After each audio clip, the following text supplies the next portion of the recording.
Good morning friends, स्वागत आहे तुमचं आजच्या प्री मार्केट रिपोर्टमध्ये. तर मग चला सुरुवात करूयात आजच्या व्हिडिओला. मित्रांनो, जर तुम्ही काल रात्री US मार्केट जर पाहिलं तर US मार्केट हे मार्जिनली लोअर क्लोज आहे, म्हणजेच रेडमध्ये क्लोज आहे. त्याच्यामागे असं स्पेसिफिक काही कारण नाही आहे, परंतु चिप आणि टेक्नॉलॉजी जे स्टॉक्स आहेत तर त्याच्यामध्ये थोडंसं सेलिंग आपल्याला पाहायला मिळालं आहे.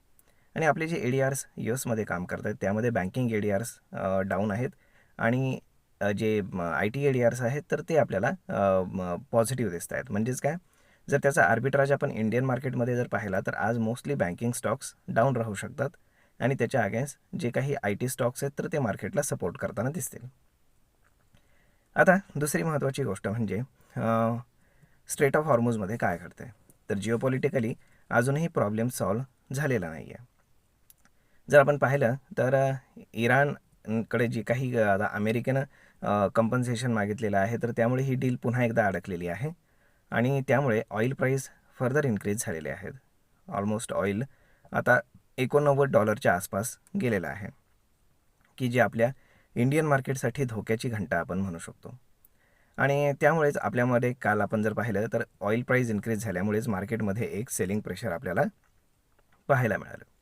परंतु एवढं असतानाही आपण जर FISDIचा डेटा जर पाहिला तर FISनं 250 कोटींचं बाईंग केलं आहे आणि डोमेस्टिक इन्स्टिट्यूशन्सनेही 25 कोटींचं बाईंग केल्याचं आपल्याला पाहायला मिळतं. म्हणजेच काय, की दोन्ही मोठे जे काही प्लेयर्स आहेत ते बायर्स होते. याचा अर्थ थर्ड पार्टी प्लेयर म्हणजे कोण, तर जे काही प्रोप्रायटी ट्रेडर्स आणि जे काही रिटेलर्स आहेत तर त्यांनी आपले शेअर्स विकलेले आपल्याला पाहायला मिळते.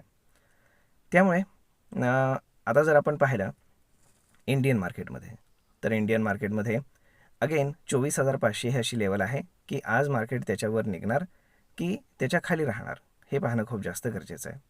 जर 24,500च्या वरती मार्केट निघालं तर आपल्याला एक थोडंसं शॉर्ट कवरिंग पाहायला मिळेल. अदरवाईज जर मार्केट 24,500च्या सातत्यानं खाली राहिलं तर मार्केट अगदी 24,000पर्यंत देखील खाली येऊ शकतं, हे लक्षात ठेवा. त्यामुळे आजचा दिवस हा थोडासा इम्पॉर्टंट राहणार आहे टेक्निकली. आपण जर पाहिलं तर बाकीच्या गोष्टींमध्ये फार काही काळजी करण्यासारखं नाही आहे, परंतु ऑइल प्राईस जे आहेत तर तेच मार्केटला थोडंसं हेडिक प्रोव्हाइड करत आहेत.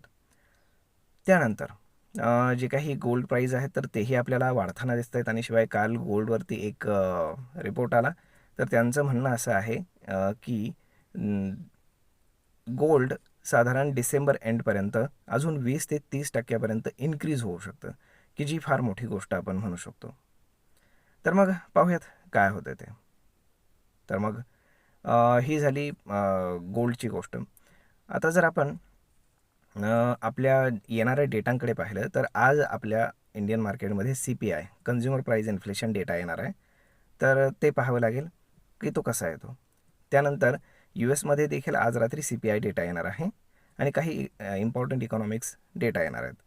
तर ते डेटा देखील आपल्याला पाहावे लागतील की तिथं काय नंबर्स येत आहेत ते, कारण जॉब्स डेटा तर मिस झाला होता. त्यामुळे आता अगेन पुढे काय होतं आहे पाहूयात. तर मग आता होप सो सगळं काही व्यवस्थित व्हावं हीच आपली अपेक्षा आहे. तर आजचा दिवस हा मार्केटसाठी थोडासा बेरिश राहण्याचा अंदाज आहे, परंतु फार जास्त बेरिशनेस मार्केटमध्ये नसेल असं दिसतं आहे.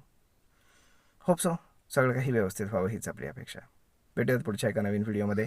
तोपर्यंत जर तुम्ही पाहिलं तर गिफ्ट निफ्टी इंडिकेट करत आहे की गिफ्ट निफ्टी साधारण 20 ते 30 पॉईंट गॅपअप ओपन होतं, म्हणजे याला आपण ऑलमोस्ट फ्लॅट म्हणू शकतो. होप सो भेटूयात पुढच्या व्हिडिओमध्ये. तर मग मित्रांनो, हा व्हिडिओ ही माहिती तुम्हाला कशी वाटली हे तुम्ही आम्हाला कमेंट करून नक्कीच सांगा. आणि जर आवडली असेल तर आपल्या जवळच्या मित्रमंडळींसोबत देखील हा व्हिडिओ तुम्ही शेअर करायला विसरू नका. धन्यवाद.